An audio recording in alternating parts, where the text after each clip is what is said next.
That means it's going to take us some time to finish this lab, because once we get the crystals, then we'll want to isolate those, dry them, and weigh them. Okay, and with the weights, we can get the yield from this experiment. Although the yield wasn't the most important, what's most important is purity of the crystals. So, I have like barely any solution left. Like, what if it evaporates without any crystals or? Yeah. Do you have, from the previous batch of crystals, do you have much? Well, you can, yeah, that's fine. Then take some more of those and then put that in with this solution and then add a little bit of water if you want. Okay.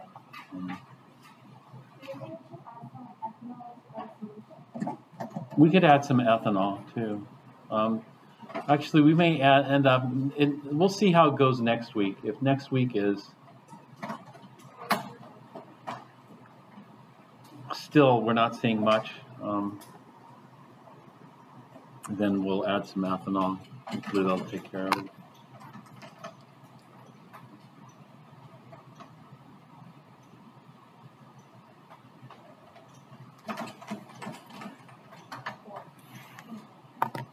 All right, then let me, let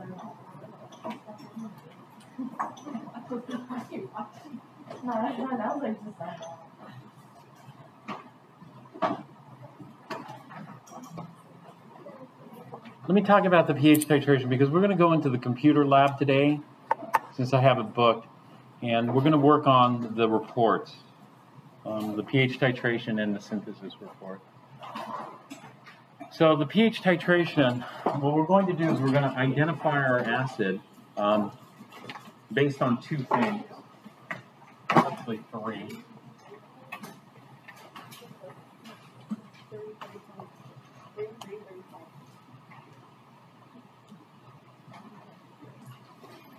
The first thing we're going to look at is it monoprotic or diprotic?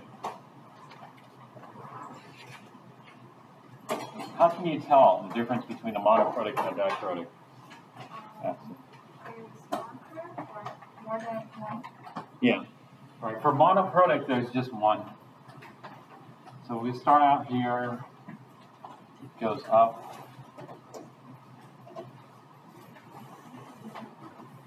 Something like this. This would be a monoprotic acid.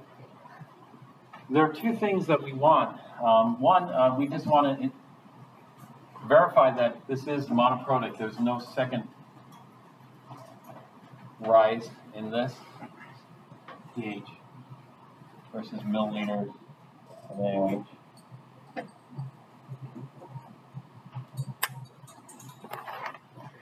And so what we want to do is we want to pinpoint this, the inflection point on this rise here. Okay, this is what we call the equivalence point here. We might not have data there. So for example, the data points that define the curve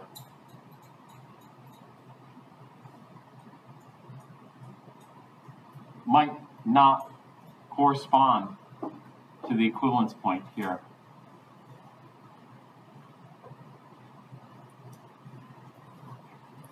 And so typically we don't have data right at the center. And so we'll have to base this off the line, you know, the smooth line here. Okay, once we get the equivalence point volume, that is, the equivalence point is going to equal how many milliliters of sodium hydroxide here, of titrant. Then what we're going to do is we're going to do a calculation. And so we'll take the milliliters of sodium hydroxide, and this should be x.xx milliliters. We should have used over 10 milliliters. In addition, we should have measured the volume to the nearest hundredth of a milliliter.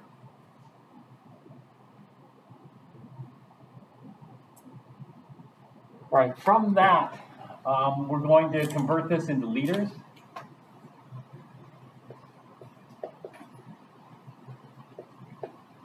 So we'll have liters of sodium hydroxide solution. And then this is what we call a standard solution. This solution you obtained from the stockroom, and what they did was they did a process called standardization. Do you know what standardization is? Standardization is they analyze the solution to determine its concentration to a high degree of accuracy and precision. And so it's a common technique in chemistry. You standardize something, just, in other words, you figure it out to as many sig figs as possible and as accurately as possible. So in this particular solution, they determined that it was 0.1174 moles of sodium hydroxide per liter of sodium hydroxide solution.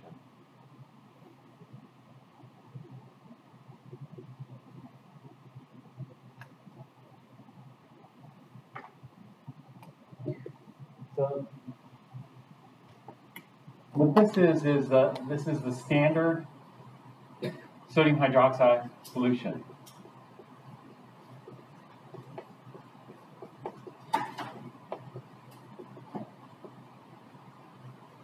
And this comes from the stockroom.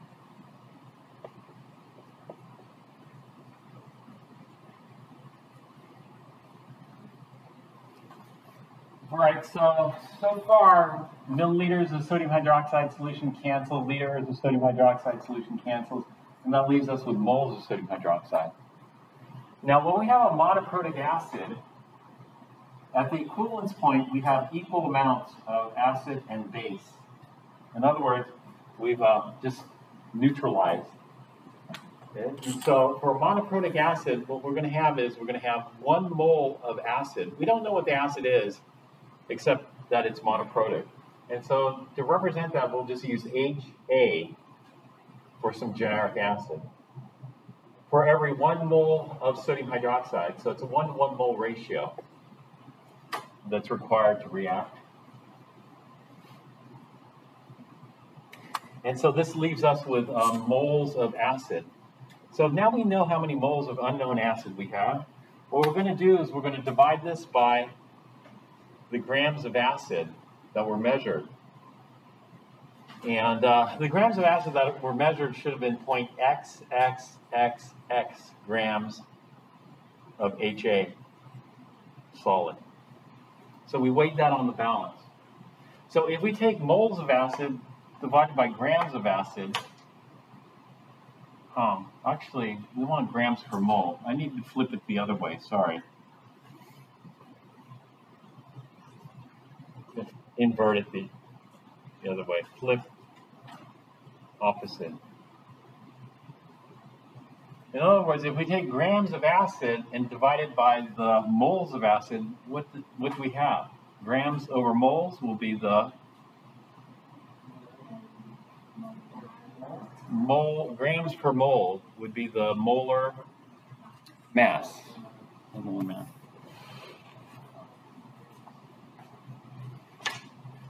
So that we get grams per mole, which equals the molar mass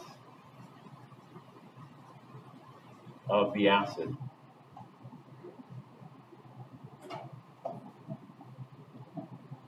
All right, so one way we're going to try to identify the acid is by experimentally determining its molar mass. And there's a table in the lab, also I posted on Canvas, of a list of potential acids. And those acids will have different molar masses. So you try to find the best match. Sorry. You try to find the best match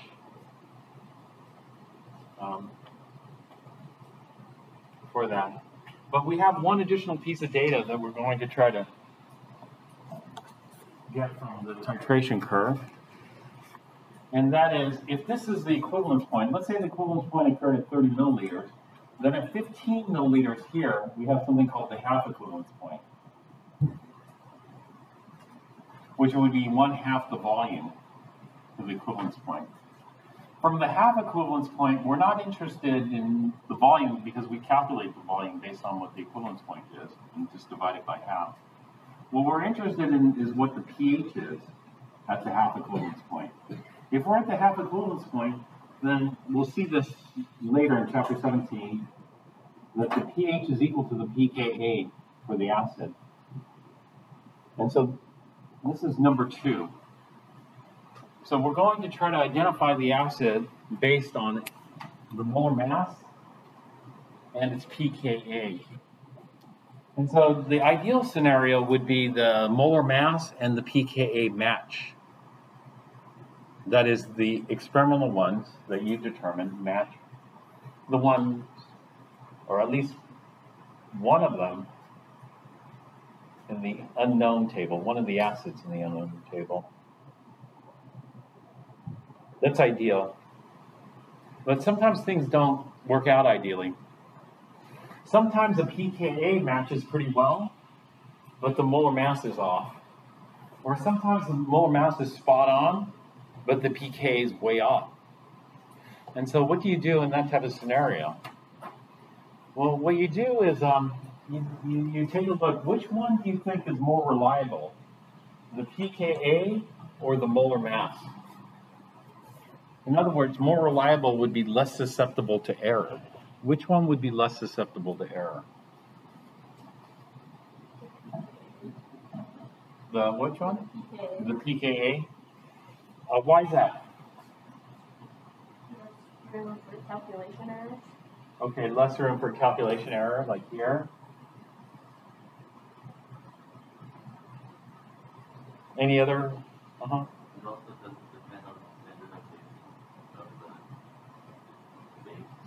Yeah, well, the standardization of the base, you're right.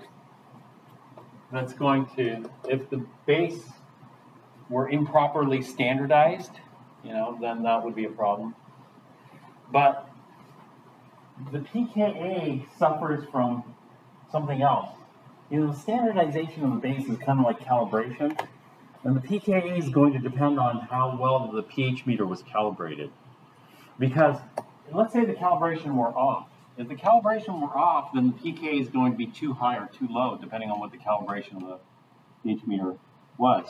And if there's any drift in the pH, that's also going to lead to an error. Sometimes there's drift, that is, the calibration over time becomes off.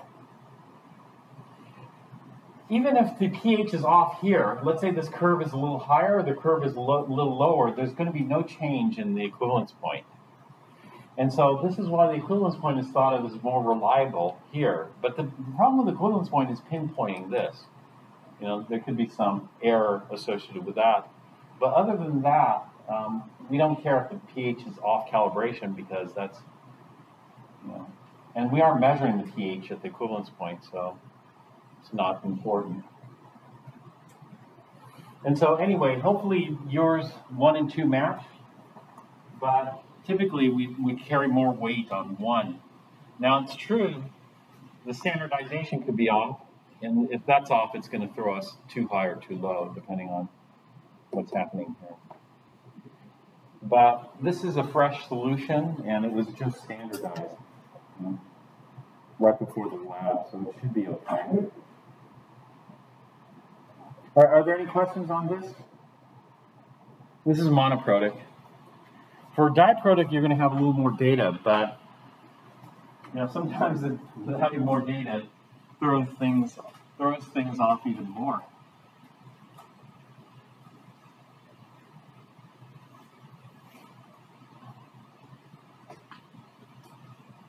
Because I'll just show you one.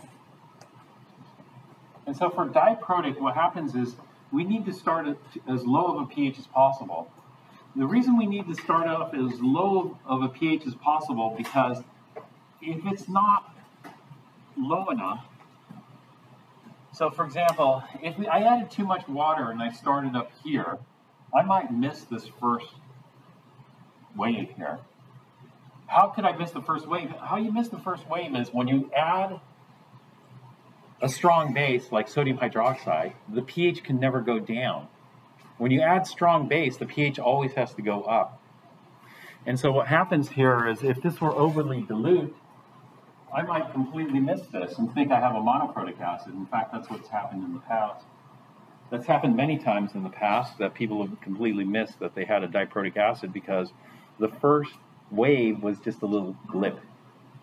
And therefore, I changed the procedure. I changed the procedure to dissolve the acid in a minimum of water. If you dissolve the acid in a minimum of water, it draws the pH down. If it draws the pH down, then we can see this first wave here. The second wave is easy to see in a diprotic because it's much larger. All right, so as far as what's easier to analyze, the first equivalence point or the second equivalence point, the first equivalence point would be this one, the second equivalence point, this one. Which one do you think would be easier to pinpoint? The first or the second?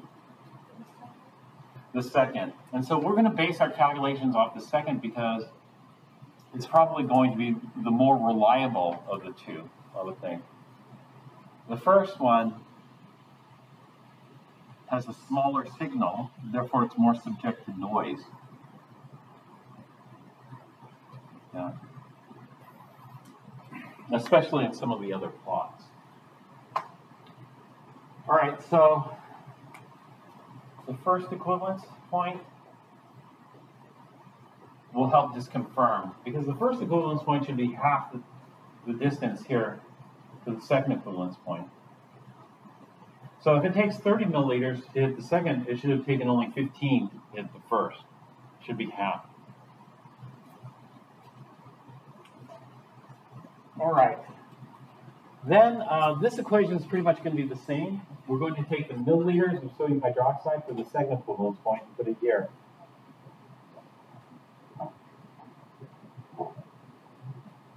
And then we're going to do the calculation. So everything's going to be the same until we get to this point here. This is for a monoprotic acid. For diprotic acid, we're going to use a different conversion factor here. For diprotic acid, we'll say 1 mole of the diprotic acid, which will represent as H2A, showing 2 hydrogens, acidic hydrogens here. So for every 1 mole of H2A, we need 2 moles of NaOH, sodium hydroxide. So again, we do the same thing.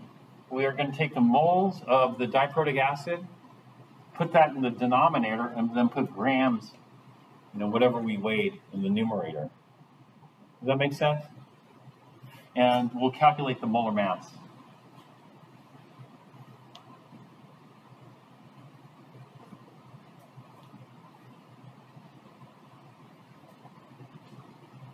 So in other words, we'll just take the mass of the acid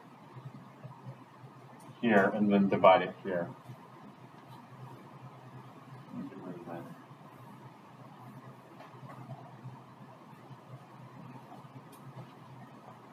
Okay, so what we'll have here is we'll have the first half equivalence point here. So if we take this volume, let's say it's 15 milliliters, at 7.5 milliliters would be the first 1/2 equivalence point.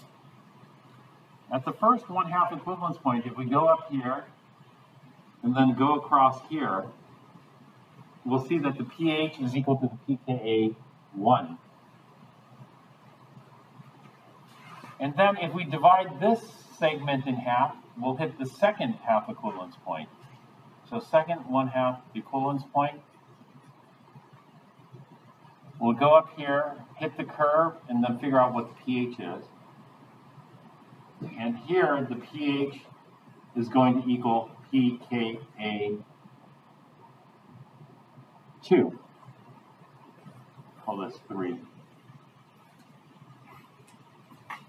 So I'd probably give priority to the molar mass of the acid. Which one of these do you think is going to be more reliable? pKa 1 or pKa 2?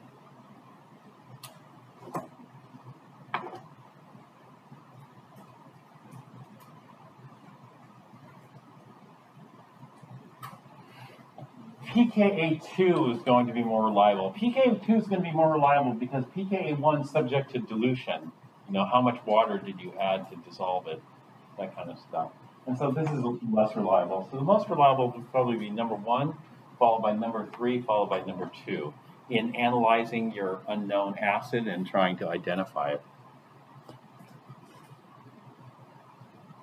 Okay, any questions on this? So we're going to move from here back to the computer lab, and then we'll work on the reports over there.